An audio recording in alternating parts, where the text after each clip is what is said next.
what's your take on the state of the election right now? Well, let me see. Ominous laughter is probably not the best response and the most useful one. You'll be sorry. Again, not helpful. Well, I would say that in the first debate, Trump came across very badly, I thought. And Mrs. Clinton did a creditable job, but it wasn't that hard. In the second debate, Trump did a lot better, much better. He was much more together. He brought up some heavy guns, which, frankly, I didn't understand why he didn't bring them up in the first one. You know, Benghazi, everything that the missing emails, all that stuff, which he didn't bring up the first time, which I thought he should have. I thought I'll appoint a special prosecutor. You're going to go to jail. I mean, so of two minds. On the one hand, it was very funny. I mean, it was great street theater. But on the other, that's the first presidential debate where one candidate has threatened the other. So, I can't complain too much because, after all, as a society, we're losing every claim to civility. And if presidential candidates can't have the same freedom the rest of us do, what good is mother and apple pie? So that's that. She got in a couple of good singers, but the problem she faces, and I've said this in the beginning, she attempted, or her handlers, or whomever, to give us the October surprise with this locker room chat. Now, of course, there's no way that they just discovered that. That thing's been around since 2005. And I have no doubt it was supposed to be the October surprise. But I think it's going to be a squib that fizzles out for two reasons.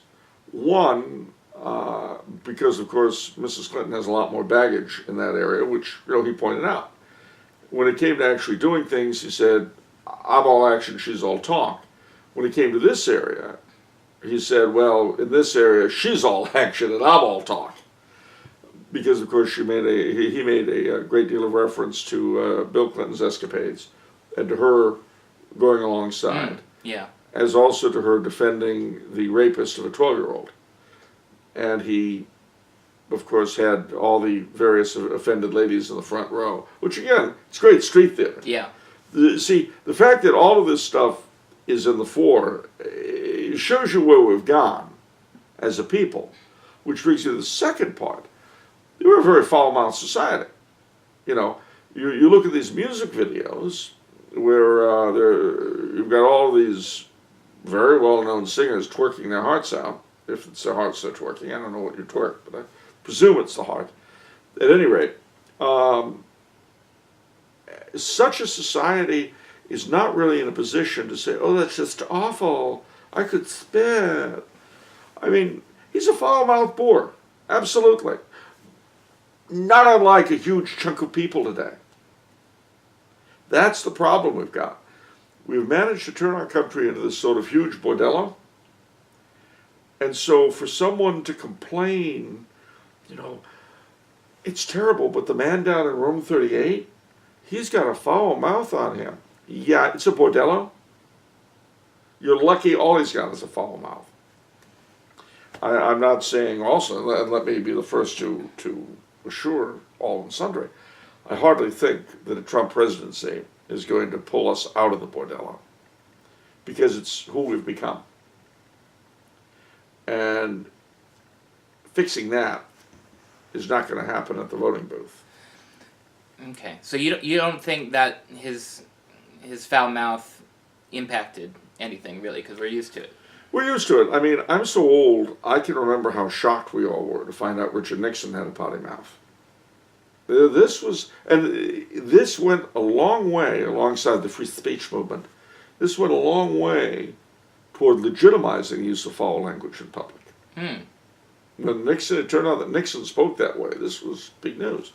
And of course, monkey see, monkey do. We like to imitate our betters. You get the idea. I really don't think that that's going to make much of an impact. And again, as he said last night, she said, well, this shows Donald's attitude toward women. Yeah, like her husband. the problem is she can't really play that card.